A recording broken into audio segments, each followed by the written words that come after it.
Forget gurus. Forget anyone claiming to be an online business expert without going through the challenges of entrepreneurship themselves. The Real Money, Real Business podcast is here to prove the best insights in online business comes from your fellow online business builders. We dig into stories of entrepreneurs selling their business on the Empire Flippers marketplace so that you can learn how they made their business profitable, how they overcame obstacles, and what lessons they learned in their online journey. If you want to take your business and your knowledge to the next level, you've come to the right podcast. Let's get started.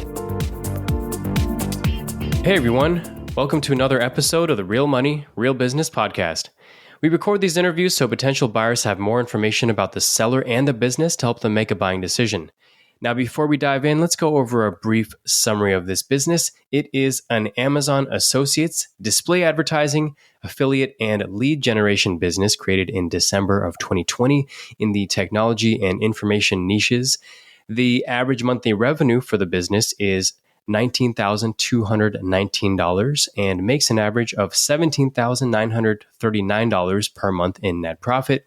The assets included in the sale are a domain and all site content and files, social media accounts and pages, which include Facebook, Instagram, Twitter, and YouTube, and writing templates. So for everyone listening, you can visit empireflippers.com/marketplace and search for listing 68956 to learn more about the business, or you can unlock this listing to start your due diligence if you're interested in purchasing this asset.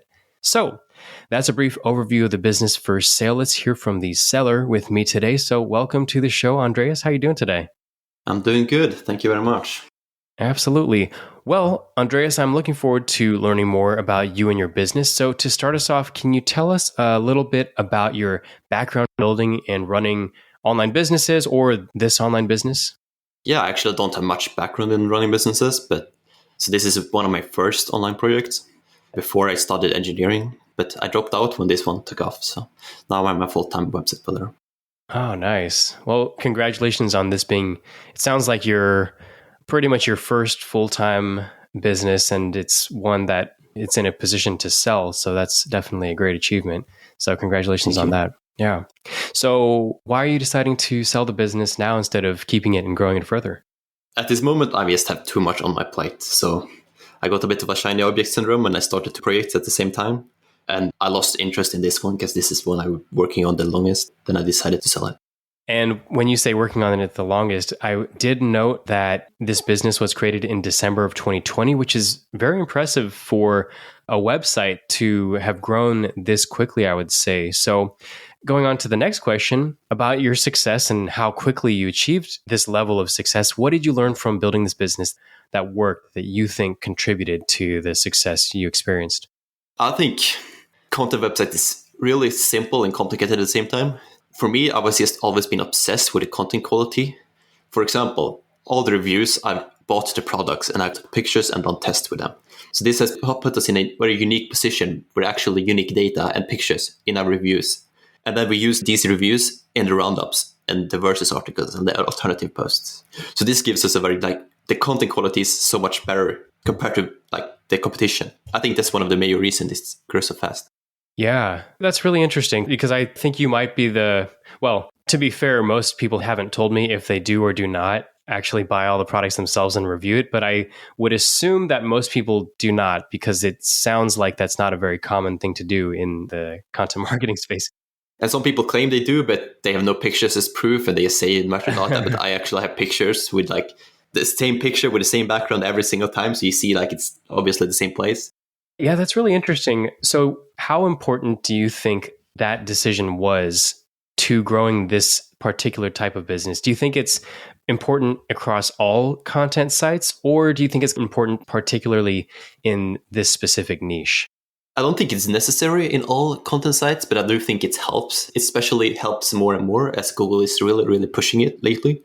With their product review updates, they really want people with experience. And I think the website clearly has experience and it's very easy to see and very easy to tell. Yeah. So when did you notice that, because we're talking both for, as far as content marketing goes, or SEO, we're talking about for the Google algorithm as well as just user interaction and conversions.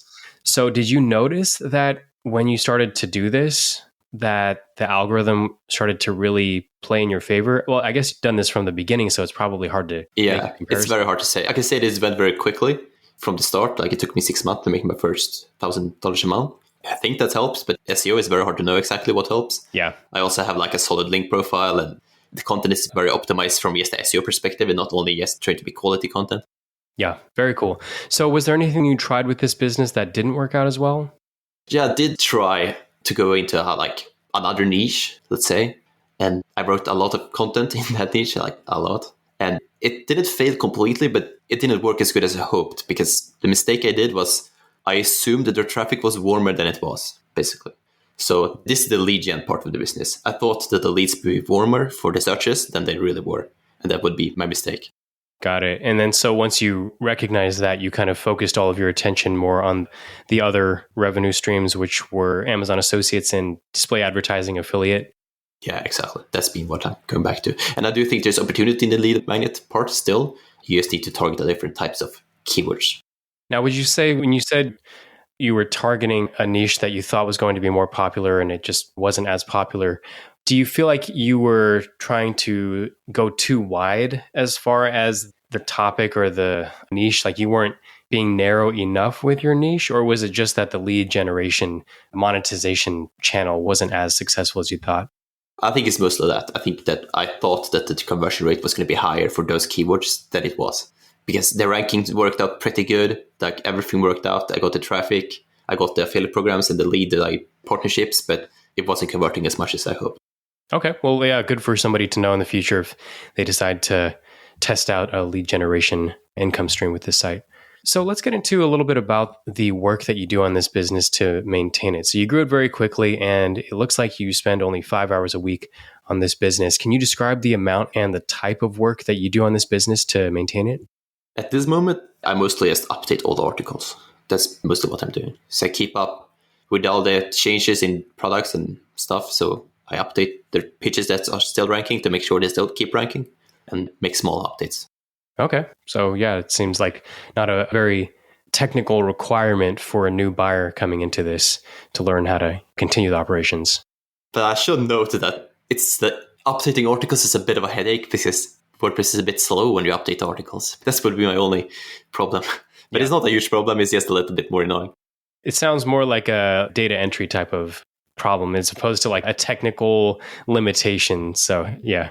And it sounds like the fact that this site is at the size that it is, given that if it's just about updating, then there is a potential for outsourcing that type of work if an owner wanted to go in that direction. Definitely. Cool.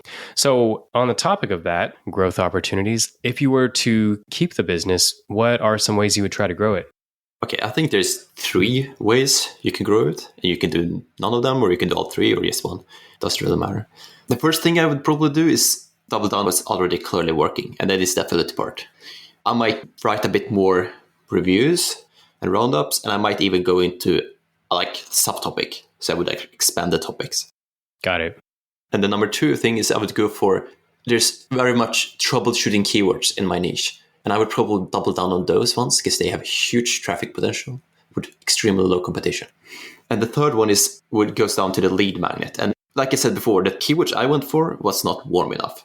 But I think there is keywords which is warm enough. And I think there's opportunity, if you know some programmatic SEO, to go for very warm traffic for the lead magnets and make a lot of money that way. But it's also a bit more complicated because the competition is going to be higher. Like I said, requires some programmatic SEO skills. But if you know these and are ready to build some links, I think there's huge opportunity in that.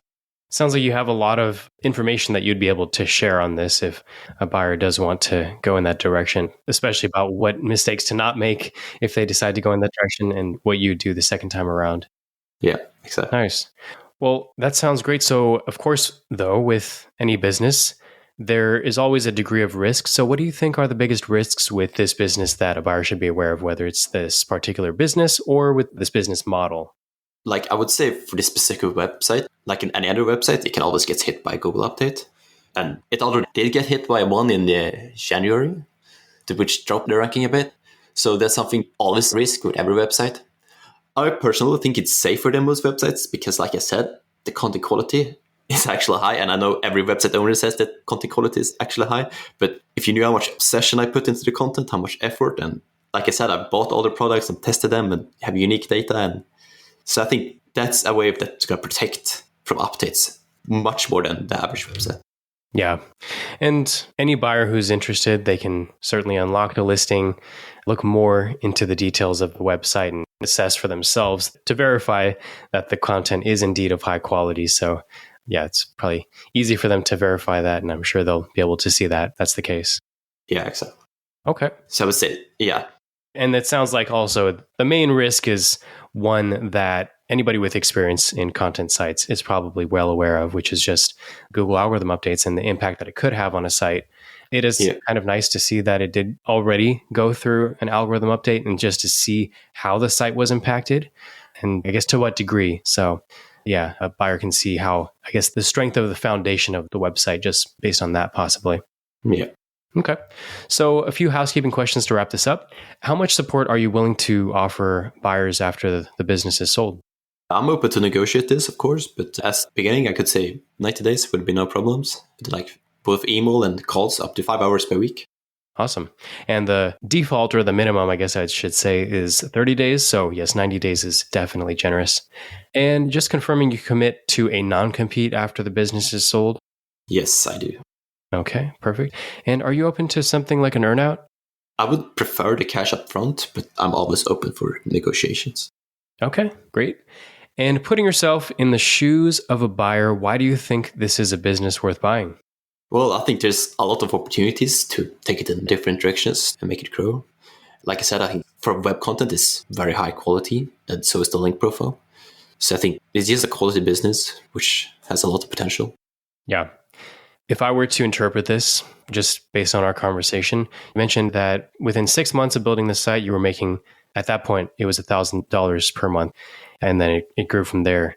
I think the rate at which this site has grown really speaks to what you're talking about as far as the quality of the content and just the fact that you're doing something right within this specific niche as far as just being a profitable niche to be in. But all to say, it's still a relatively young business of a few years, and I do see a lot of growth potential for it. Well, is there anything you'd like to add that you think I might have missed during the interview, Andreas? No, it would only be the recent fall in January, which might be a concern to some people, and very understandably so. What I would say to that is that the fall is hit by update. It did lose some rankings, but there was also a lot of other factors which made it fall, which is, like everyone who builds websites know, the last quarter of the year is the most profitable, and the first is the least profitable. So that's one reason. And then Amazon had increased rates the last quarter, and combine that with the loss in rankings and the terrible ad earnings the last couple of months is the reason. Got it. And yeah, if anybody listening to this would like to discuss more of those details with Andreas directly, you can certainly unlock the listing and schedule a call with him to talk through those things if you want to discuss more about that. Well, I think this is the perfect place to wrap this up. So, Andreas, thank you so much for sharing your story and joining us on today's episode. And yeah, I do hope your business is purchased in the near future and by the right buyer. Yeah, thank you very much. Absolutely. All right, everyone. Thanks for listening. To learn more and see if this listing has already been sold, head over to empireflippers.com/marketplace and search for listing number 68956. And if you're watching this on YouTube, click the link in the description to go straight to the listing. And once you've unlocked this listing, you'll be given everything you need to know about this business. So until next time, enjoy your digital journey.